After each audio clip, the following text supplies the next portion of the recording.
Once upon a time, in a land not so far away. George was at his last rehearsal for his very first community play. In the play, George was a castle guard.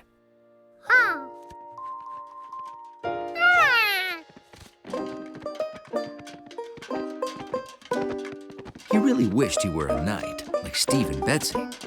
Knights got to ride horses and had cool helmets.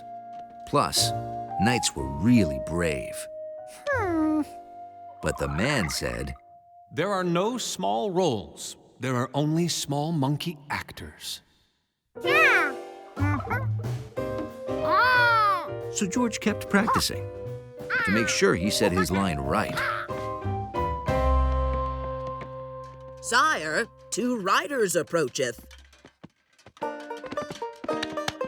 Guard! At last, George's big moment was here. Oh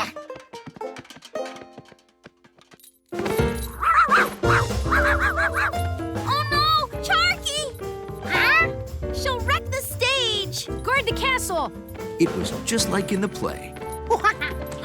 But Charkie did not halt. Charkie kept right on going.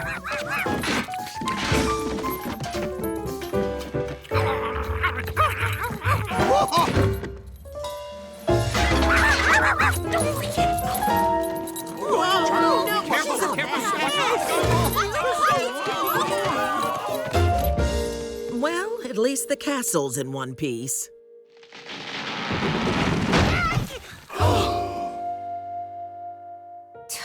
Medieval castles had dragons. We have Charkie.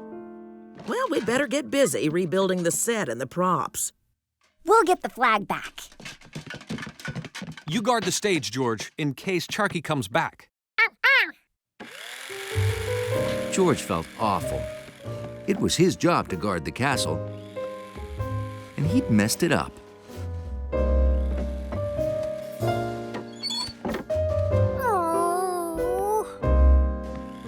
What if Charkie came back during the play tonight? He needed some way to keep Charkie off the stage for good. But it's hard to think if you've stayed awake all night practicing your one line, especially if your costume was hot and the stage lights were hotter.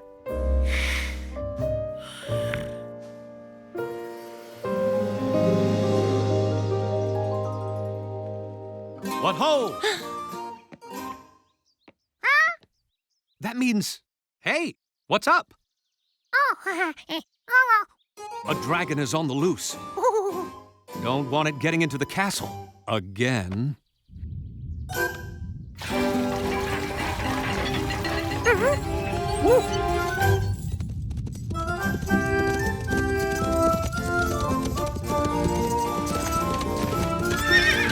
The dragon! It followed us to the castle!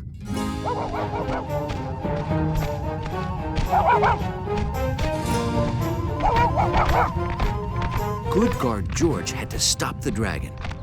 It would prove his bravery, and the king might make him a knight.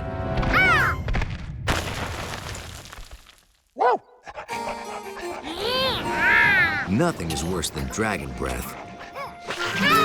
Except maybe dragon slobber. My banquet! Stop her!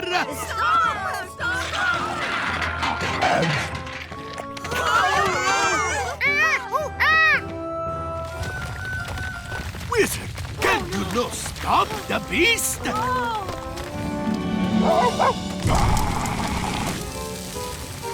Alas and alack, my magic hath met its match. Hey, look out! Oh no!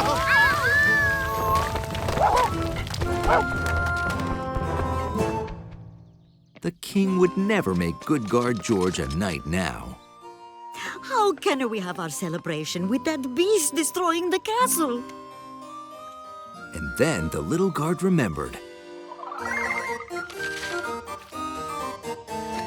Dragons were sore afraid of baths. George loved to watch his friend Bill deliver papers. when it came to newspaper delivery, Bullseye! Bill never missed a target. And Bill never, ever missed a delivery day. 364 days of perfect delivery. You know what that means, George? If I deliver all my papers on time tomorrow, I'll win the golden pouch. Yep, the golden pouch is only given to the best of the best, George. And I aim to be the bestest. One more perfect day, and that bag is mine.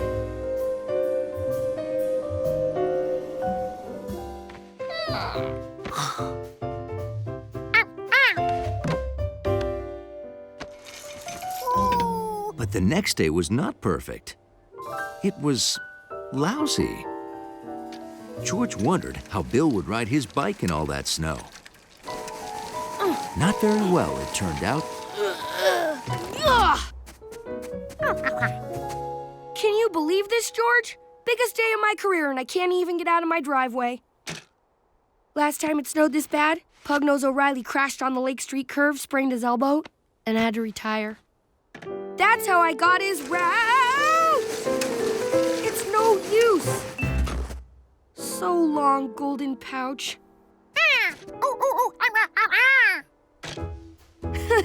That's the spirit, George. Did Freckles McFadden, the all-time winningest golden pouch winner, quit during the snowstorm of '79? No, he did not. If Freckles didn't quit, neither will I. Now push me, city boy, push me!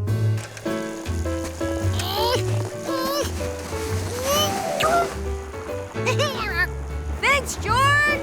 But the trouble with biking in the snow is, if you manage to get going, you often can't stop.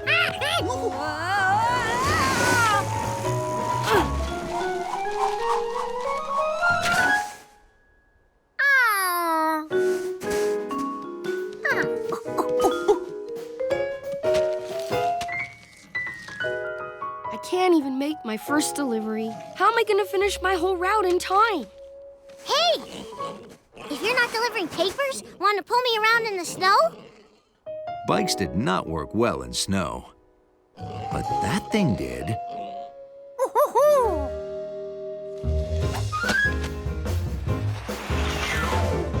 I've never used a toboggan before, but so far it's great. Thanks for thinking of it, George.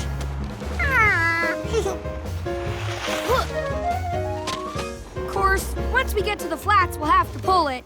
But we'll make such good time on the way down, it won't matter. Good morning. Thanks, boys. Hang on. Gotta steer around this curve. How do you steer? Hey, you boys all right?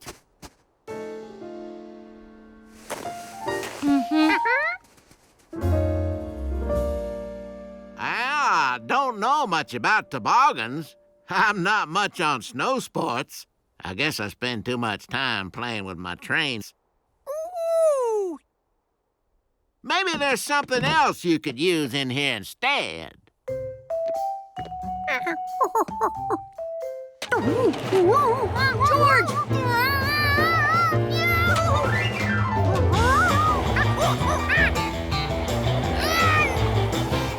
Then George realized you can steer by leaning.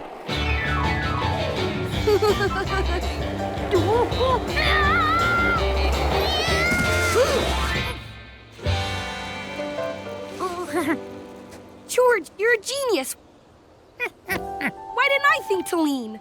That's how we can steer the toboggan.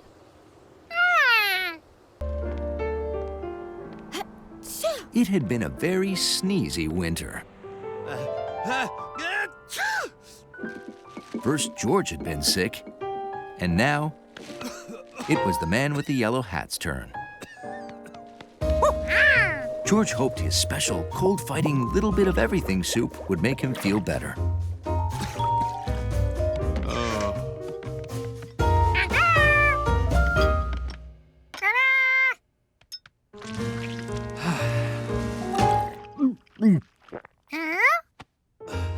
I'm sure it's delicious, George, but I can't taste anything. Ooh. George, I wouldn't do that if I were you. That spoon was just in my mouth.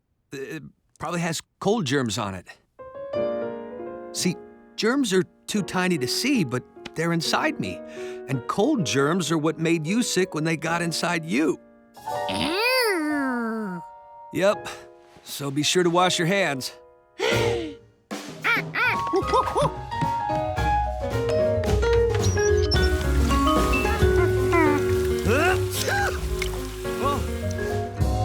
George wished there was some way he could help the man get better. But all that cooking had made him one sleepy little monkey.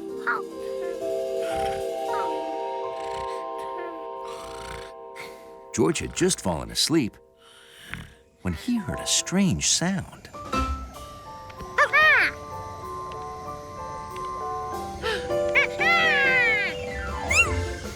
George remembered the last time he and Gnocchi had flown around in a spaceship. He had become very small and had flown all around his own body.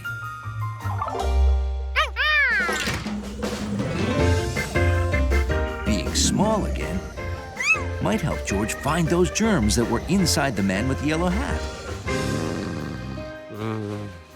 If George could kick them out, the man might get better. What a big mouth. George wanted to explore, but there was no time. He had germs to find. They headed for the stomach.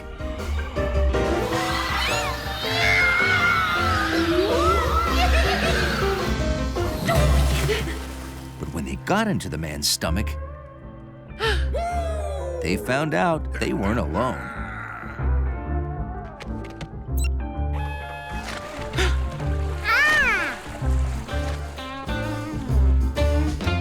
George knew that germ. It was Toots. He and his friends had made George sick before. Now they were playing a concert in the man's stomach. Well, I'm a rambling germ, always out on the go. I'll bring you down and head up to another show. Well, I've been lots of places, floating free as a wheeze, riding on your silverware or flying on sneeze. 'Cause I'm a rambling germ. Ramble, ramble, ramble. Well, I'm a rambling germ. I said a rambling germ. Ramble, ramble, ramble. I'm coming to your town. I played at many people all across this great big land, especially in the folks who don't wash their hands, because soap makes me wiggle and soap makes me sneer. Germette, One sign of soap and Toots is out of here. 'cause I'm a rambling germ. Ramble, ramble, ramble. I'm a rambling germ. Ramble, ramble, ramble. I said a rambling germ. Ramble, ramble, ramble. I'm coming to your town. Look out! I'm coming to your town. That's right. Welcome, Germ, to the... Hey, you're no Germ. You're that meddling monkey. Quick, run for it. You'll never catch us this time. Never.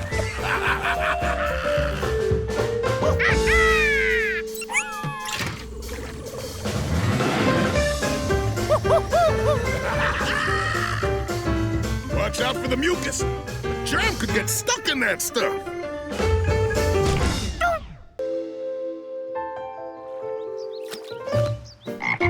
It was a beautiful day on Lake Wanasink Lake. Fishermen were fishing, herpetologists were herpetologing, and monkeys were monkeying. It's a boomerang. You throw it and it comes back to you.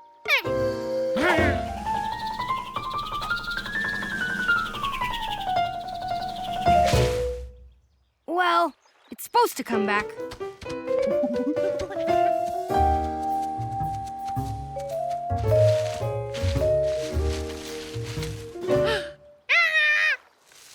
Ooh.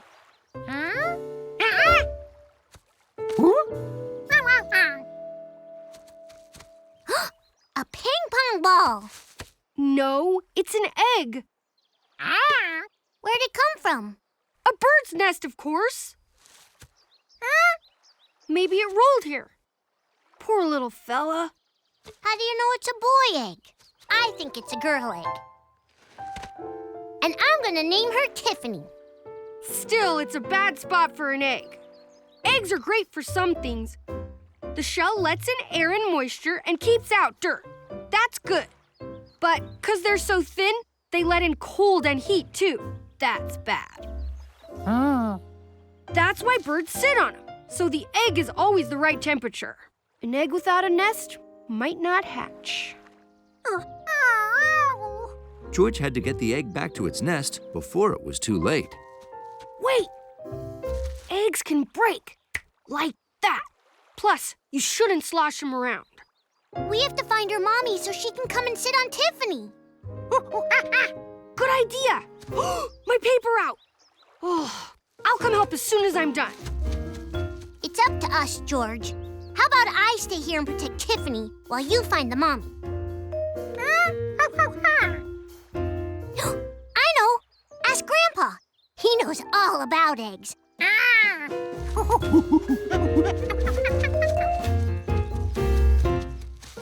Halt! Yeah.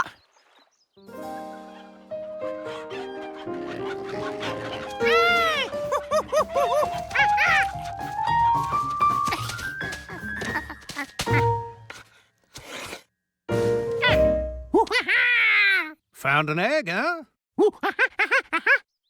That's one big egg. Might be an eagle egg. Huh? That's the only bird around here with an egg that size. There's an eagle nesting in the pine grove down by the lake. That's... We just want to have a picnic. Sorry. No trespassing past this. Did you find the mommy, George? Well, hurry! The egg might get too hot. You found an egg? Can we see it? Now, shells are thin. You might wake Tiffany from a nap. Yeah.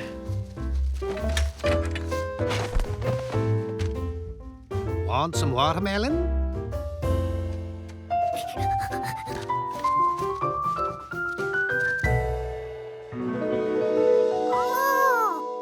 Allie was right. It was getting hot. George had to hurry.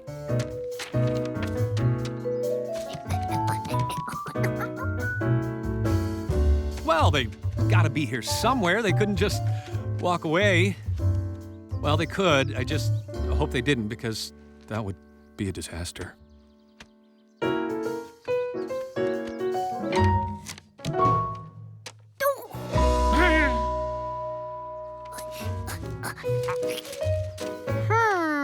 Eagles sure did have big nests. And really big eggs to go in them. His egg wasn't nearly so big. How could Mr. Rankins ever have thought his egg was an eagle's egg? He'd drawn his egg way too big.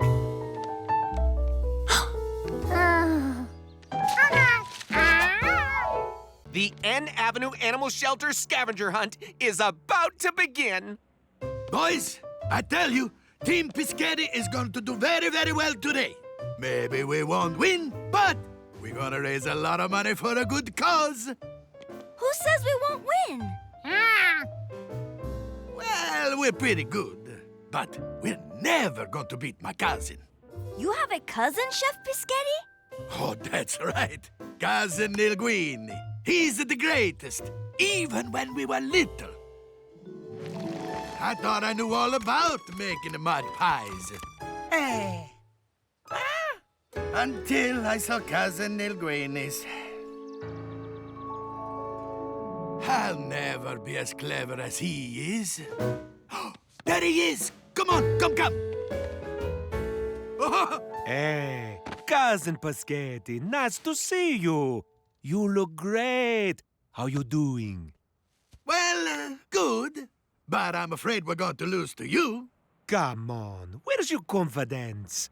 And with a team like this, how can you not win? Scavengers, are you ready? Here we go. See you at the end of the race, winner. You're each being handed a list of shapes. Some are easy, some are hard and worth more points. Whoever has the most points at the end wins the golden rectangle. You have 1 hour. Ready? On your mark. Get set. Hunt! Oh, I'm too nervous. You read. 100 diamonds. Oh, better stick to easy ones up here. They're more our speed, and we can get more done in the hour. 4 white rectangles. It's worth 4 points, but you have to have all 4. Well, you heard. Follow him. Maybe I am clever.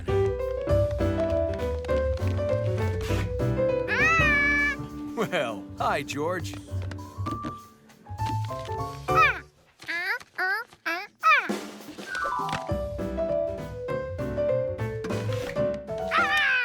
Oh, yeah! All right! Yeah! Yes! Okay, now 3 stars. Let's go! Look!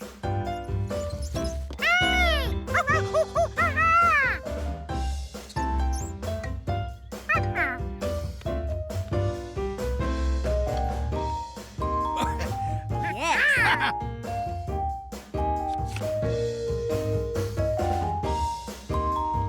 4 black circles.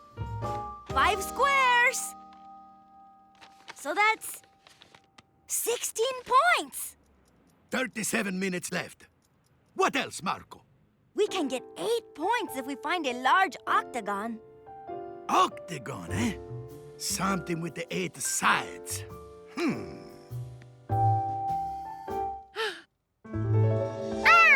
Stop signs were octagons.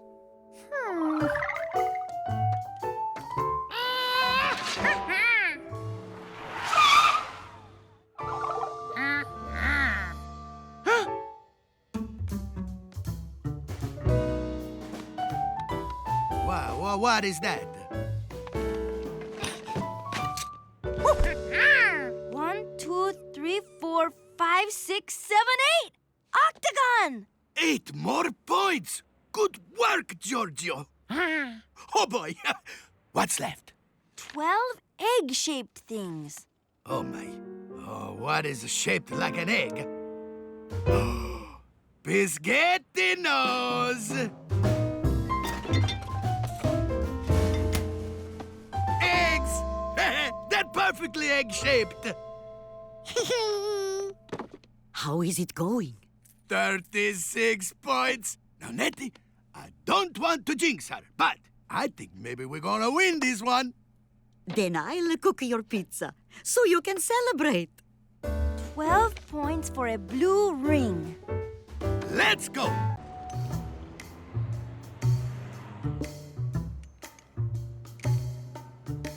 A good super spy is always in demand. And 00 Monkey was no exception.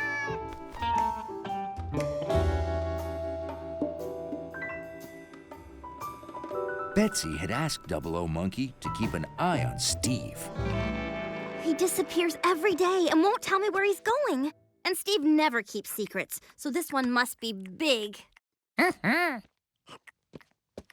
tried following him myself, but he always catches me. Guess I'm not as good a super spy as you.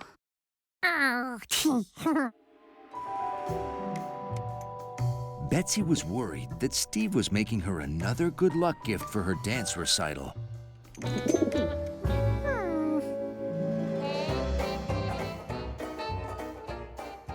At the last recital, Steve baked Betsy a cake.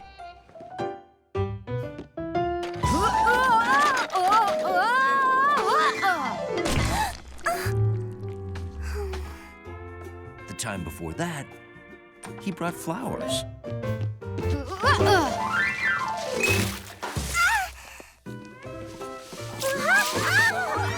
Steve's good luck gifts had a way of going bad.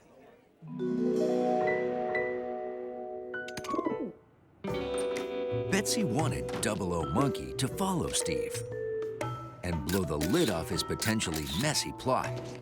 Because whatever Steve was cooking up, she wanted to be prepared.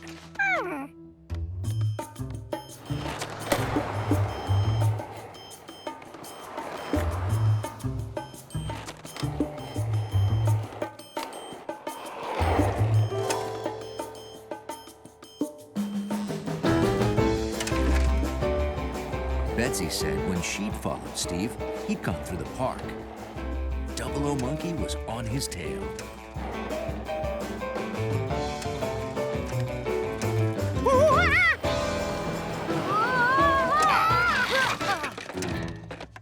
George, what are you doing here?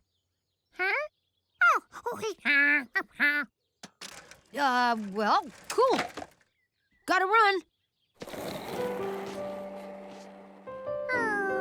George wanted to keep Steve in his sights. But if George could see Steve, Steve might see George again. And then he remembered. When 00 Doggy needed to follow someone without being seen, he used a tracking device that made a sound only he could hear. George didn't have anything only monkeys could hear.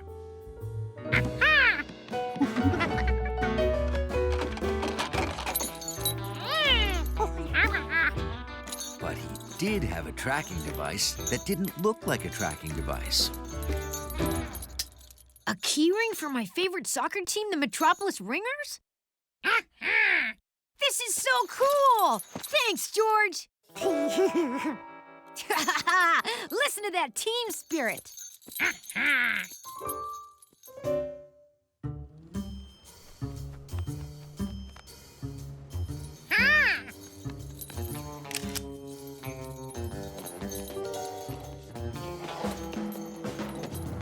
Now, 00 Monkey had 2 ways to stay on the trail.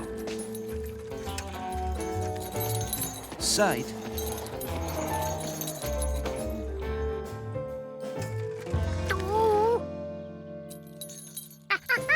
and sound.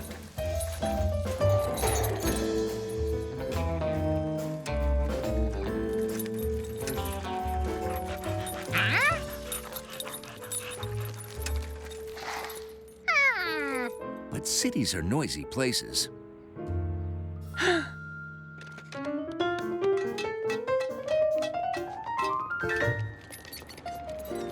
00 Monkey couldn't hear or see Steve anywhere. Luckily, Super Spies used more than 2 senses. He'd use his nose. But there were a lot of sniffs to sniff.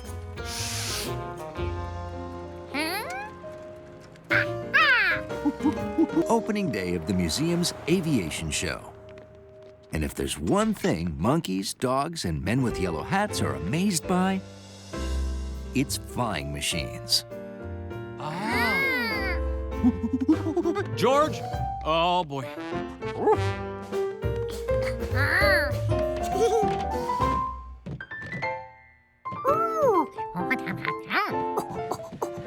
Yeah, that's a propeller. Propellers move a plane by pulling air in through the front of the propellers and blowing air out the back.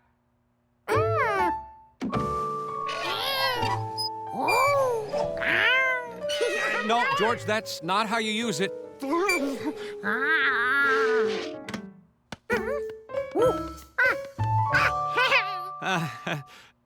Meanwhile, Hundley was enjoying a Hundley-sized air show. My great-grandfather flew a balloon from Florence to Paris. Aviators from every country went to Paris to race flying machines, like all of these. Oh, it would have been great to see that. See it? Hundley wished he could have flown in it. Flying looked almost as exciting as being a lobby dog. Nice souvenir. Have fun?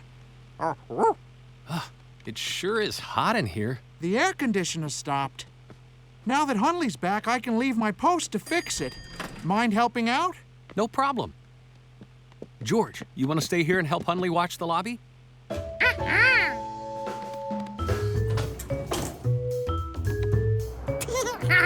That fan made a strong wind. George wanted to see how fast the plane would fly using rubber band power plus the wind from the fan.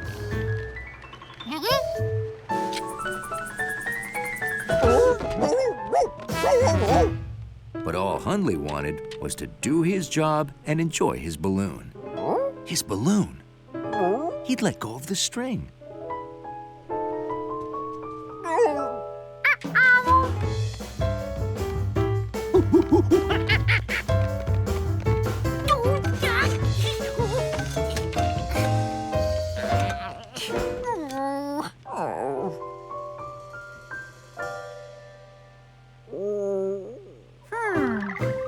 George had an idea only a monkey could think of. And he knew just where the man kept his fishing pole. Meanwhile, the hot room turned Hunley's worries into a dream. Famous British aviator Lieutenant Doxy flew to Paris for the 1909 International Air Show and Race. Sir! Yes, sir! Descending, sir!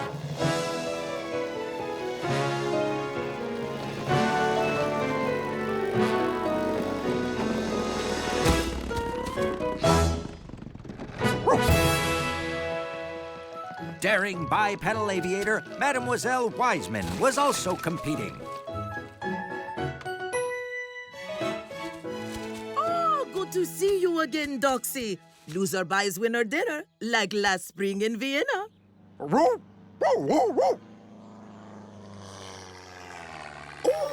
isn't that daring American flyboy, Chuck Monkey? Chuck Monkey was the first pilot to fly over the North Pole. Accidentally, but he did it.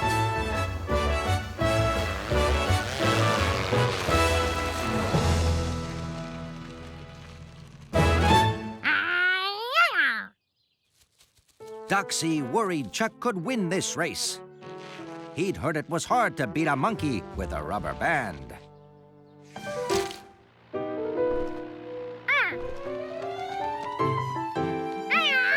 And there was the dynamic Leaning Tower team. Ciao, Chuck the Monkey! And who was this new competitor?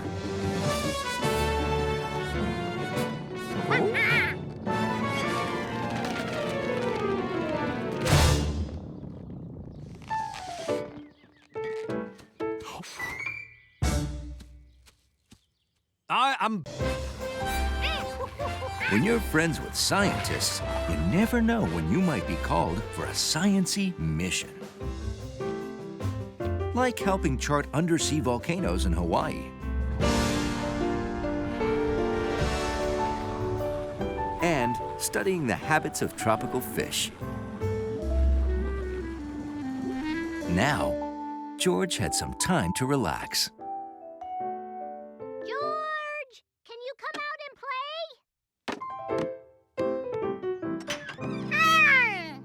Huh? This was the first time Allie had shown up for a play date in a box.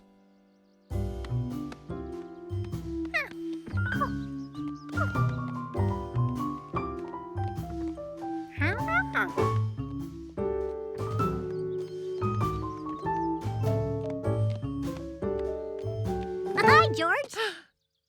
Hi. But if Allie was out here, who or what was in there? What's in the box? Oh, where'd it come from? Is it for you? Can we open it? These were all questions that George had too. Fortunately, he knew someone who knew all the answers. Where'd that box come from? It was here when I got here. No address? no return address. Maybe it fell out of a truck. There's one sure way to find out. No, George, wait. I didn't mean we should open it. We don't know who it's from or if it's for us. Allie's right. It might have fallen off a delivery truck. You know what? I'll call the delivery company in town and see if they know anything about it.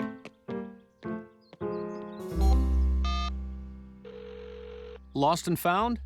I'd like to report a package I found in my yard. Hold. A box that big? I'll bet whatever's inside is the most awesome thing ever. It could be anything.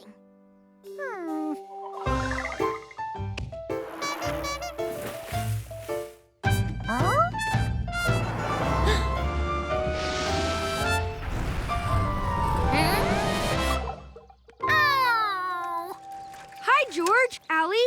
What's in the box? We don't know. A mystery, huh? Yeah, we aren't allowed to open it or move it. All we know is that what's inside is this tall and this wide. Hey! My goat is this tall. Maybe it's a goat. A goat? Why would anyone mail a goat? Mailing an elephant will be too expensive. They weigh a ton.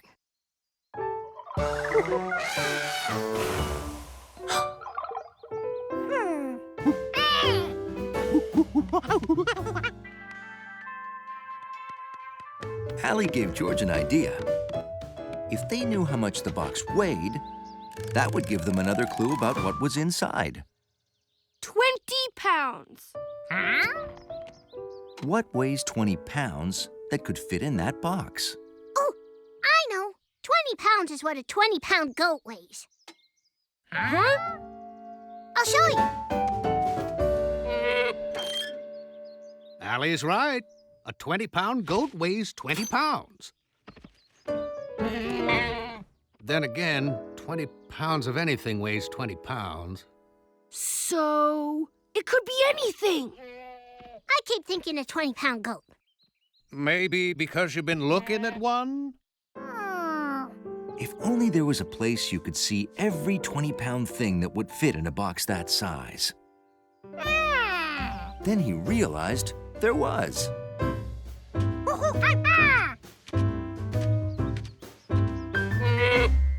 It was called a store. First, they needed an empty box the same size as the one at home. Good thinking. This way we'll know if a 20-pound thing is too big or too small to fit in the box.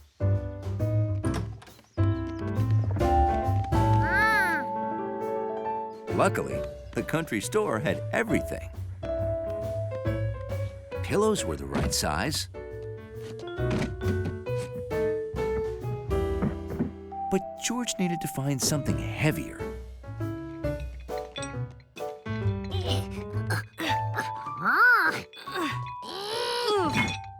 Weights could fit too. Definitely more than 20 pounds.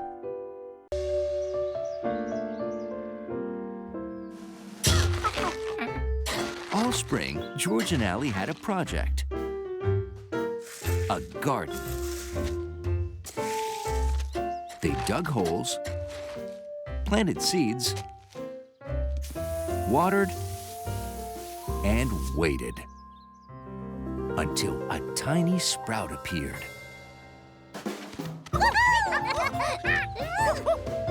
Before long, they were the proud parents of a healthy, growing garden. Then one day, Allie had some news. It's all up to you now, George. It turned out, Allie and the Rankins were going on vacation for 6 weeks. The garden was in George's hands. Every morning, he watered and pulled out the weeds so the flowers had room to grow. And then one day,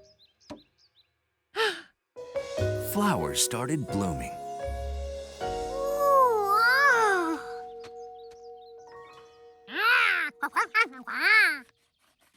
George couldn't wait to send Allie a picture.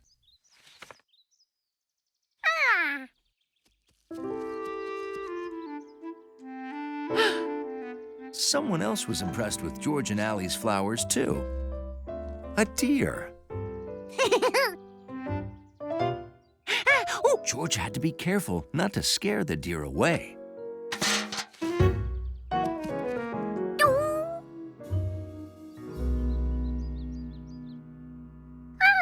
The next morning, George was eager to check his garden.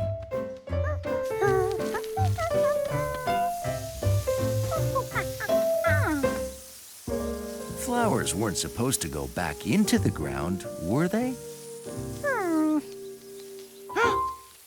His deer friend was back.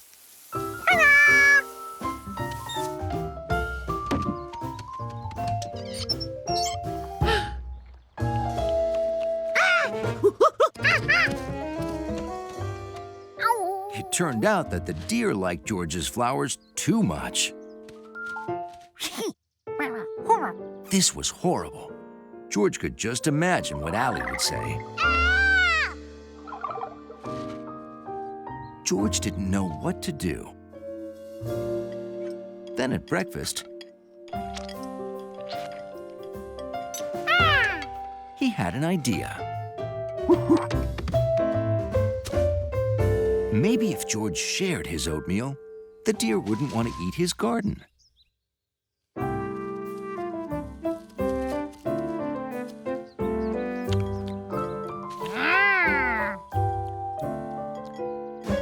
But the deer didn't like oatmeal.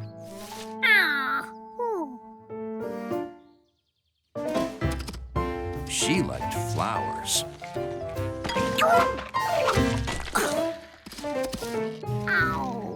It was time to call in an expert.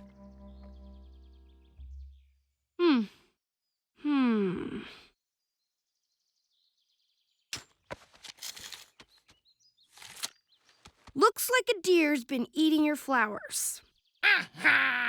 Yep.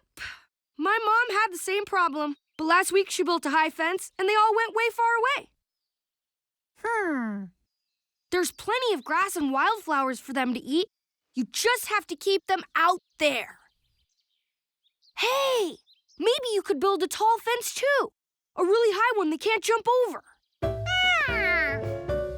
Let's see. To buy wood for a real deer-proof fence, we'll need exactly way more money than we've got. So the fence was out. How else could George keep the deer away? Only one thing had kept the deer out so far.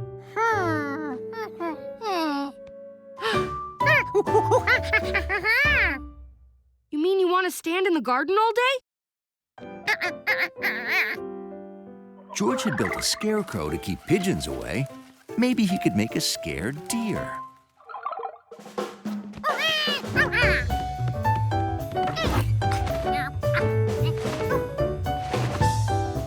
The more pins people knocked down, the more money would be donated for bobolinks.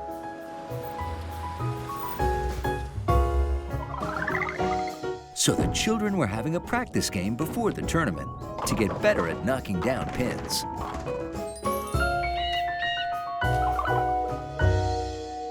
You see? Now you can practice with something that doesn't squish or squirt.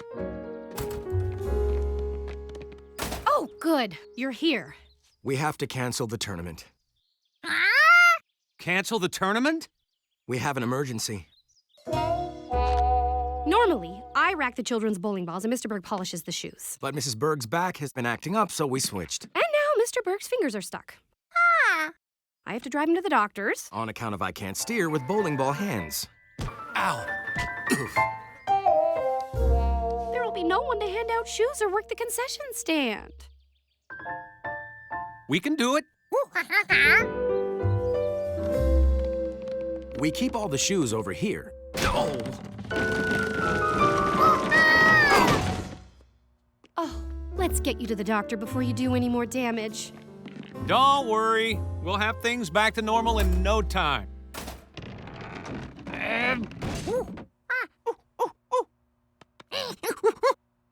You think you can handle the shoes, George? I'll go get the popcorn started. Mr. Berg sure had a lot of shoes.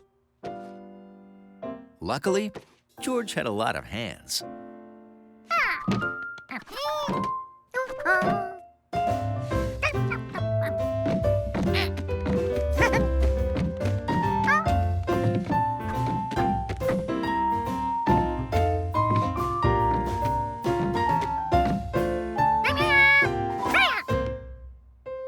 All the shoes were back in the cubbies.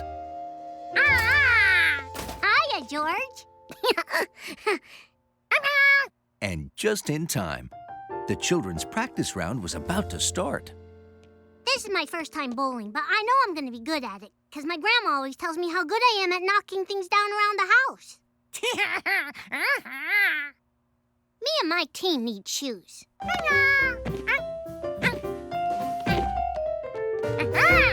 Thanks, George. Handing out shoes was easy. Hey there. Popcorn? Oh. Is this a new flavor? It is if you like it. Let's make another batch. Where does Mrs. Berg keep her popcorn? Hey, want to watch me get my first strike ever? Okay, here I go.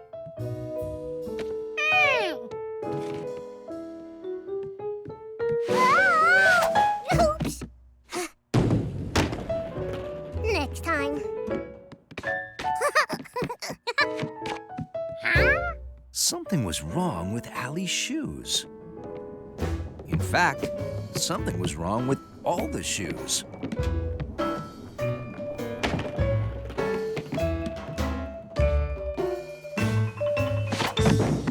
The shoes wouldn't stay on anyone's feet. This was awful. George had to figure out what was wrong with the shoes, and quick. Hey, George! The Sprout Bowler is reporting for duty. Huh? Wow. Good thing they gave the little kids extra time to practice. Yup, that shoe is too big for a kid. Most bowlers wear the same size bowling shoes as their street shoes. Little kids probably don't know that. Monkeys didn't know that either. But then monkeys didn't usually wear shoes. Size 10, size 10, and size 7.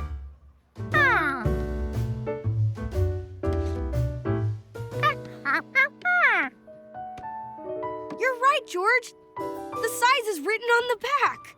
Good eye. They could find the shoes quicker if the size numbers were in order.